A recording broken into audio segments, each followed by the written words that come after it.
পালং শাকের পরোটা করব। পালং শাক বেছে নিয়েছি, এবার ধুয়ে সেদ্ধ করে নেব। কড়াই গরম হয়ে গেছে, আমি কড়াইতে সরষের তেল দিয়েছি। এবার কাঁচা লঙ্কা দিয়ে দেবো, একটা শুকনো লঙ্কাও দেবো। এতে দিয়ে দেবো শুকনো লঙ্কা, তেজপাতা, কালো জিরে ফোড়ন।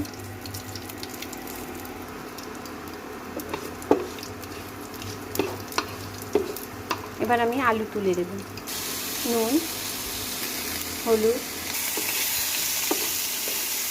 এবার আমি ঢাকা দিয়ে দেবো একটু ভাজা ভাজা হওয়ার জন্য। লাল লাল করে আলুগুলো ভেজে নিয়েছি। এবার আমি পালং শাক তুলে দেব।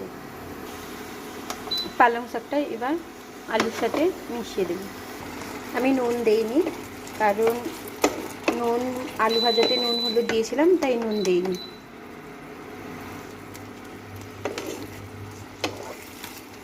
এইবার আমি ভাজা বড়িটা গুঁড়ো করে রেখেছি দিয়ে দেব।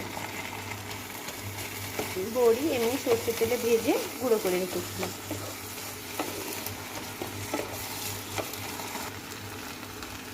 আমার বড়িটা মেশানো হয়ে গেছে, আমি নামিয়ে নেব।